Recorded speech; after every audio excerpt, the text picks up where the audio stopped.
The Southampton Insurrection was a conflict led by Nat Turner fought to free slaves. Although no laws were passed, this was an important time in history for the compromise of freeing slaves.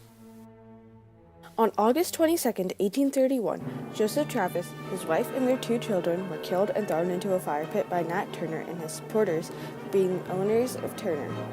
In less than 24 hours, Turner had gathered 40 to 50 more supporters. They began the most successful revolt against the white. For the following 2 days, they went from farm to farm, home to home, slaughtering white men, white women, and white children. Approximately 60 people had lost their lives to Turner and his group of assassins. Nat Turner was born on October 2, 1800. Ever since he was a young child, he was a slave. His first owner, Benjamin Turner, died when Nat was 10 years old. He and his mother then became property of Samuel Turner, Benjamin's son. Nat Turner's father is believed to have escaped slavery and abandoned Nat when he was young.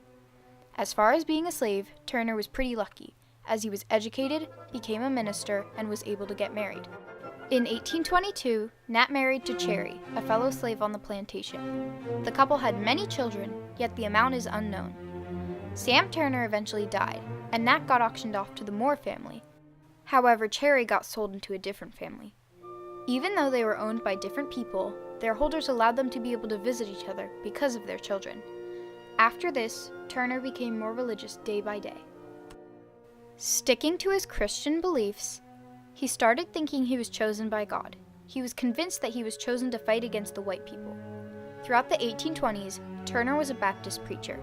He started seeing visions of God naming him the chosen one to fight against oppressors. These visions began his plans for the insurrection. He also received the reputation of a preacher for the African American community. In 1825, Nat deciphered, "White spirits and black spirits engaged in battle, and the sun was darkened. The thunder rolled in the heavens, and blood flowed in the streams. And I heard a voice saying, 'Such is your luck, such you were called to see, and let it come rough or smooth, you must surely bear it.'" This illustrates the fight between slaves and their oppressors, and Nat's visions from God saying Nat must maintain stable.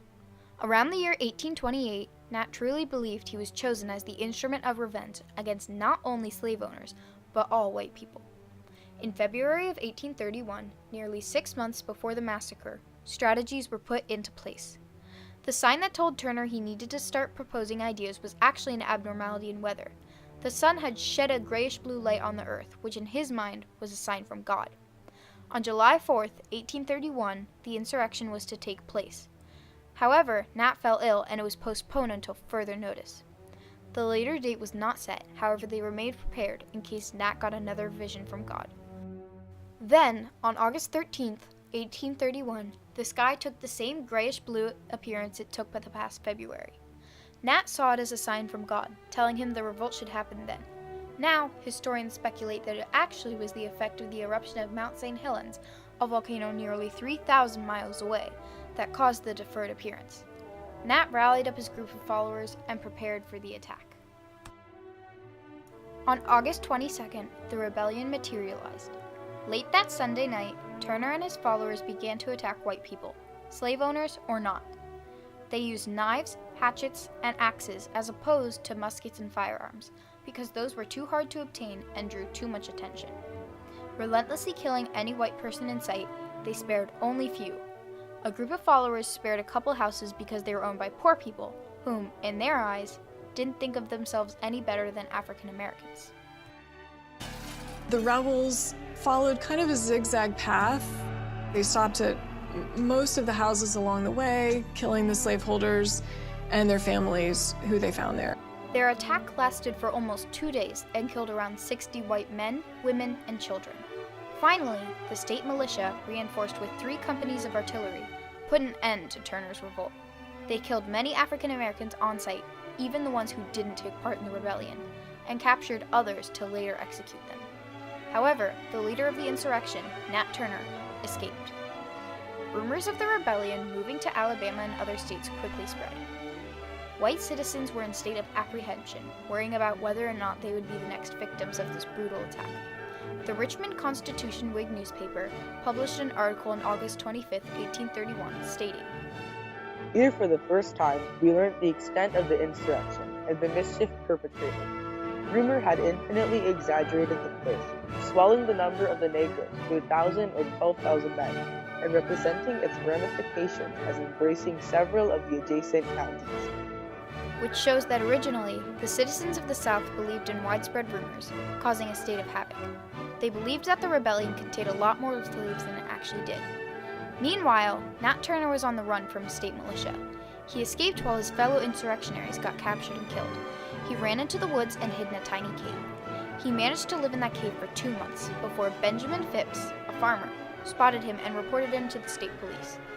On November 7, 1831, the Washington Daily Intelligencer published this article saying, "Here's that on Sunday morning, Mr. Phipps, having a gun, was going over to the land of Mr. Francis, came to a place where a number of pines had been cut down, and perceiving a slight motion among them, and when within a few yards, discovered the villain who had so long eluded pursuit. Mr. Phipps raised his gun to fire, but Nat hailed him and offered to surrender. Mr. Phipps, as the sole captor of Nat, is alone entitled to several rewards." Nat Turner did have a fair trial. He was accused of conspiring to rebel and making insurrection. The evidence against him and his confession caused him to lose his case, giving him the death sentence. Before his execution, Turner gave a speech called the Jailhouse Confession. In it, he said, "As I was praying one night at my plow, the Spirit spoke to me, saying, 'Seek ye the kingdom of heaven, and all things shall be added unto you.' And I was greatly astonished, and for 2 years prayed continually, whenever my duty would permit. And then again I had the same revelation, which fully confirmed me in the impression that I was ordained for some great purpose in the hands of the Almighty." This proves that Turner planned and carried out the insurrection because he believed God told him to do so. On October 30th, 1831, Nat was hanged and died at the age of 31. Many people arrived to witness his execution, for he was seen as a monster amongst the citizens. It is said that his deceased body was skinned, and people took a piece as a souvenir.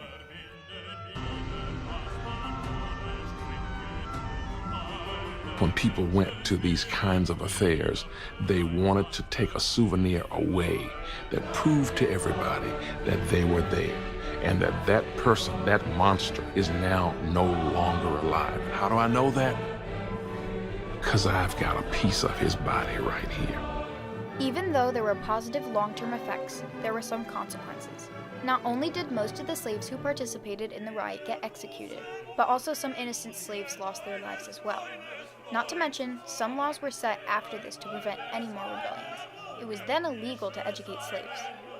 30 years later, during the Civil War, William Wells Brown, an abolitionist, expressed, 30 years free discussion has materially changed public opinion in the non-slaveholding states, and the Negro insurrection will not receive the condemnation that it did in 1831. If the oppressor is struck down in the contest, his fall will be a just one, and all the world will applaud the act. This is a new era, and we are in the midst of the most important crisis that our country has yet witnessed. Every eye is now turned towards the South, looking for another Nat Turner." This interprets that the Civil War needed a leader much like Nat Turner, for he was able to go to violent lengths. During the time of the insurrection, these violent lengths were controversial, but during a war, they could be useful. Nat Turner was an important pawn in the history of slavery. His actions inspired others, and, although it occurred many years later, led to a new way of life that is followed today. Although Nat Turner's insurrection was extremely gruesome, it led to a better future for the people of America. Conflict and compromise are two words that describe Nat Turner's Southampton insurrection very well. Obviously, it was a physical conflict, the large massacre, but it was also an emotional conflict, the slaves feeling they needed to prove themselves to their oppressors. Compromise comes with later effects. Insurrection alone wouldn't be enough to abolish slavery. However, it showed people that they could fight for what they believed in, giving people the idea of the Civil War. Southampton insurrection was truly a turning point in history for the slave abolishment.